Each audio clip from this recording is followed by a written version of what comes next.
7h39 sur la première, les demandes d'asile ont sensiblement augmenté en 2011 en Suisse, plus de 45%, avec des difficultés croissantes dans l'application de ce fameux accord de Dublin qui prévoit, on le rappelle, le renvoi du requérant vers le pays où il a déposé une première demande, cause de quelques frictions ces derniers temps entre la Suisse et l'Italie. On en parlait dans le journal de 7h avec Nicole Della Pietra. Pour en parler, le plaisir d'accueillir ce matin le conseiller d'État vaudois, Philippe Lebas. Bonjour monsieur. Bonjour. Libéral radical en charge de l'asile notamment et de la justice aussi. On va aussi évoquer avec vous ce fameux plan Maghreb, cette question des délinquants multirécidivistes, plan Maghreb tel qu'il a été appelé par le canton de Genève. Mais tout d'abord, ce changement de cap de la part de l'Office fédéral des migrations, c'était l'ouverture du journal à 7h. Dans très exactement 10 jours, la procédure d'asile en Suisse pour les cas Dublin va prendre un tournant radical. Les demandeurs multiples ne feront plus l'objet d'une nouvelle procédure et devront quitter la Suisse, même si on ne va pas physiquement les raccompagner. Changement de cap souhaitable ou est-ce qu'il n'y a pas un risque, puisque l'Italie ne sera pas avertie, est-ce qu'il n'y a pas un risque de se brouiller avec nos voisins du Sud là ? Alors, il faut être précis. Il s'agit donc des requérants d'asile dits cas Dublin, c'est-à-dire ceux qui ont déjà déposé une demande d'asile dans un pays de l'accord Dublin, en Europe, pour être précis, et qui sont venus une première fois en Suisse, ont été renvoyés dans leur pays, dans le pays Dublin, dans lequel ils avaient déposé une première demande, et qui reviennent nonobstant en Suisse une deuxième fois. Et l'ODM, donc l'administration fédérale, décide de ne pas réouvrir toute la procédure pour la deuxième demande d'asile. C'est ça qui est nouveau, en Suisse. C'est donc cela qui change.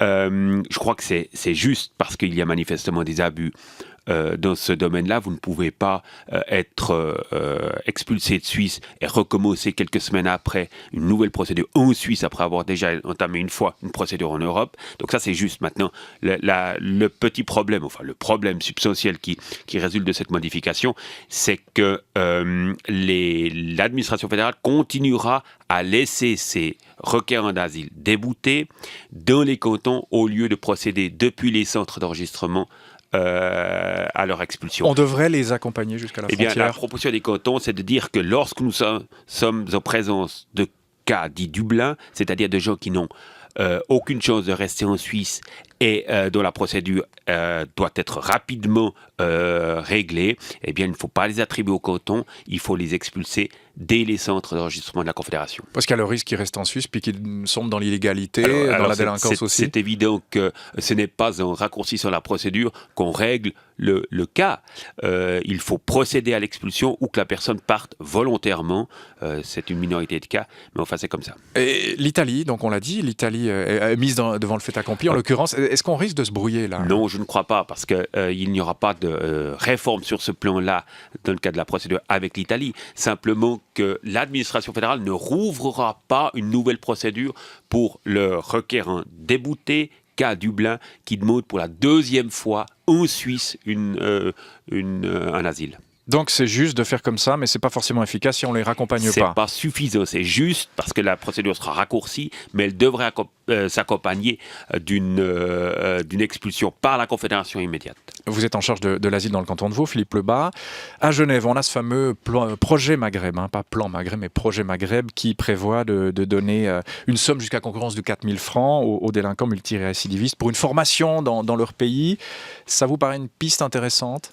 Écoutez, Genève est confrontée à un problème réel qui est la présence de ressortissants, notamment algériens, multirécidivistes, que la Suisse ne parvient pas à expulser faute d'accord de réadmission respecté par l'Algérie. Nous avons un accord de réadmission avec l'Algérie, celui-ci n'est pas respecté par les autorités algériennes et c'est tout simplement inadmissible. Et les cantons ont demandé, ont même tapé sur la table auprès de la Confédération pour que la politique visant à signer et à faire respecter les accords de réadmission soit une politique qui relève désormais du Conseil fédéral et soit accompagnée avec un peu plus de détermination en ne laissant pas les cantons seuls. Alors sur Genève, est-ce qu'ils ont raison de faire comme ça ? Alors, je comprends que Mme Isabelle Rocha fasse preuve de détermination dans ce dossier. Je suis beaucoup plus réservé sur le plan ou le projet Maghreb en question. Sur la somme, par exemple, de 4 000 francs ? Je trouve qu'il est quand même surprenant, disons les choses comme ça, que l'on paye un délinquant pour respecter une décision de justice, autrement dit, pour rentrer dans son pays. Je trouve que c'est quand même un petit peu fort de café. Donc on vous a compris, vous ne feriez pas la même chose dans le canton de Vaud, le cas échéant? Non, mais je ne critique pas parce que la situation de Genève est particulière et je crois que le projet Maghreb a le mérite de faire augmenter la pression sur le Conseil fédéral, ce que tous les cantons font depuis l'été dernier, sans grande efficacité. Oui, la pression sur le Conseil fédéral, on a l'impression que vous voulez la mettre ou poursuivre cette pression. Philippe Lebas, Madame Sommaruga est en charge du dossier. On a un peu l'impression qu'elle est toute seule, non?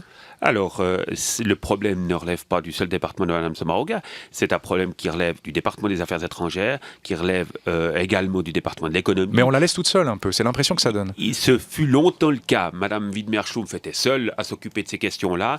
Aujourd'hui, les choses sont un peu différentes. Mais manifestement, il nous faut maintenant des résultats. On ne peut pas continuer à avoir des centaines de requérants d'asile déboutés que l'on ne parvient pas à expulser faute d'accord de réadmission. C'est tout simplement la crédibilité de notre politique d'asile qui est en jeu et aujourd'hui, cette crédibilité est malmenée. Par rapport aux délinquants multirécidivistes, mettre en place davantage de ce qu'on appelle la détention administrative, on sait que c'est une possibilité peu usitée de ce côté-ci de la Sarine. Vous en pensez quoi? Alors, c'est indispensable. Nous avons en effet en Suisse romande insuffisamment nous avons peu de places, ces places sont insuffisantes. Nous avons un projet d'augmentation du nombre de places, mais cela ne servira à rien s'il n'y a pas au bout des accords de réadmission qui soient signés et qui soient respectés, parce que sans ces accords-là, vous ne parvenez tout simplement pas, même avec la plus grande détermination possible, vous ne parvenez pas à expulser dans les faits les requérants d'asile déboutés. Donc, dans le canton de Vaud, vous n'allez pas créer de place de prison supplémentaire tant qu'il n'y a pas d'accord de réadmission. Ça ne sert à rien. Non. Nous avons un centre intercantonal liant les cantons de Neuchâtel, de Genève et le canton de Vaud à Frambois, donc en périphérie genevoise, si on peut dire les choses comme ça. Et il y a un projet aujourd'hui d'extension du nombre de places parce que déjà aujourd'hui, ce centre de Frambois est surpeuplé. Philippe Lebas, est-ce que plus généralement tout ça ne nous amène pas à conclure que c'est extrêmement compliqué de maîtriser les flux migratoires, voire même impossible? Alors c'est évidemment très très difficile parce que le monde occidental, et la Suisse en particulier, est extrêmement attractive pour une bonne partie des pays du tiers-monde. Et par voie de conséquence, beaucoup de gens se lèvent tous les matins avec comme envie de venir en Occident, croyant que la vie est forcément meilleure. Et c'est pas, par voie de conséquence, c'est contre cette image-là que nous devons lutter, contre cette pression-là, et nous devons faire preuve d'une très grande détermination. Parce que si nous ne sommes pas déterminés, nous ne parviendrons pas à avoir une politique d'asile et de flux migratoires qui soit crédible.